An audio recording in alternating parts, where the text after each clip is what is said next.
तो ये बंदा एक बहुत बड़े चर्च का प्रीचर है और इसके लगे पड़े हैं क्योंकि इसे मिलने वाली है आजीवन कैद। तो इसे हम कहेंगे आर्टिस्ट।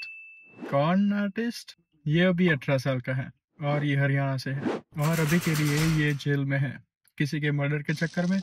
लेकिन उसके लिए ये सब आम बात है। वहाँ उसे मिलता है चर्च का एक पादरी जो उसे मिलवाता है जीसस से और फिर बूम, वो भी जीसस का फैन हो जाता है और फिर वो भी क्रिश्चियनिटी फॉलो करने लगता है और जेल में उसके 12 साल बीत जाते हैं।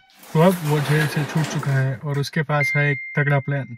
तो वो चालू करता है हमारे देश का सबसे बड़ा धंधा, धर्म का धंधा। फिर वो प्रेयर मीटिंग्स ऑर्गेनाइज करने लगता है अपने शहर जलंधर में।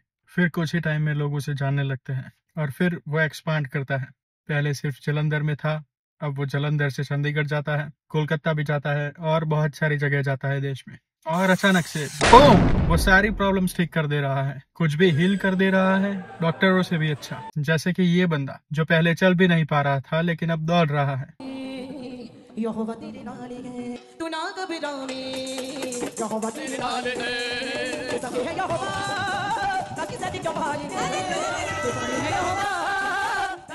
फिर ये बंदा जिसकी बहन बोल भी नहीं सकती थी लेकिन अब बोलने लगी है। ये तेरी बहन बोल नहीं सकती थी? नहीं बोल सकती थी। हाँ बेटे, अभी क्या हुआ? अभी क्या हुआ? बोलने लगे। यहाँ वो भूत निकल रहा है। निकल रहा बाबा।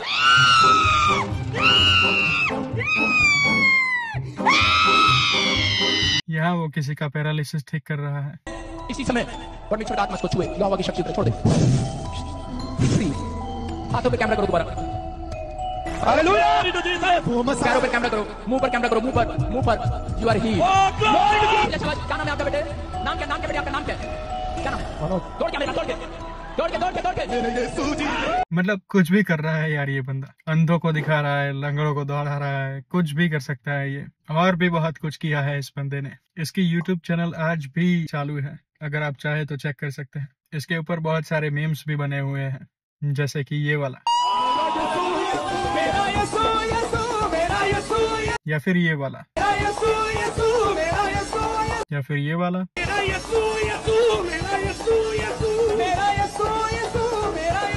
इतना सब कुछ करने के बाद अपना आर्टिस्ट बहुत ही फेमस हो चुका है। अब वो कोई सेलिब्रिटी से कम नहीं। अब वो लेता है अपना नेक्स्ट स्टेप। वो चालू करता है अपने खुद का चर्च, जिसका नाम वो रखता है the church of glory and wisdom. कुछ ज्यादा ही फैंसी नाम है। खुद का चर्च बनाने के बाद आर्टिस्ट के पास अंधा पैसा आने लगता है। तो भाई अब अमीर भी है और फेमस भी है, लेकिन इसके साथ इसके जादू और हीलिंग्स को कुछ लोग शक की निगाहों से देखने लगते हैं। और तो और दूसरे चर्चेस भी इसे नहीं मान पा रहे, लेकिन इससे आर्टिस्ट को क्या फर्क पड़ता है, भाई का काम तो दौड़ रहा है ना। और ये सब देखकर आर्टिस्ट को ऐसा ही लग रहा था कि अब तो कोई इसे छू भी नहीं सकता।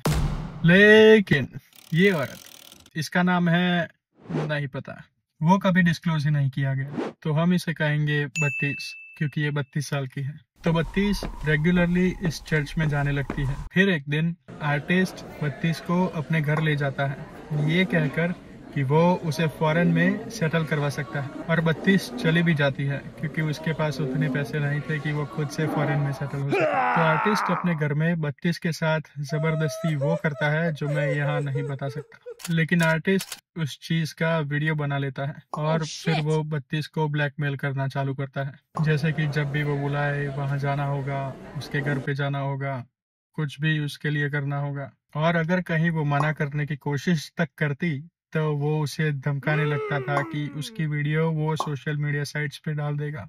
इस सब में 1 साल गुजर जाता है और अब बस 32 ने बहुत सहन कर लिया था। एक दिन 32 पुलिस के पास जाकर कंप्लेंट लिखवा ही देती है और पुलिस तुरंत एक्शन लेती है। आर्टिस्ट उस टाइम एयरपोर्ट पर होता है, वो लंदन जा रहा था कोई हीलिंग का नाटक करने के लिए, और बैम, उसे वहीं से अरेस्ट कर लिया जाता है।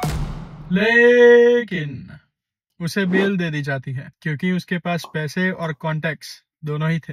लेकिन ये केस चलता ही रहता है और अब 2023 है। अब इनकम टैक्स डिपार्टमेंट भी इसमें कूद पड़ता है। आर्टिस्ट की सारी प्रॉपर्टीज जैसे कि घर, चर्च वगैरह सारी प्रॉपर्टीज में एक साथ रेड पड़ जाती है और वहां से डिपार्टमेंट को मिलता है बेहिसाब पैसा, क्योंकि आर्टिस्ट एक कॉन आर्टिस्ट ही तो है।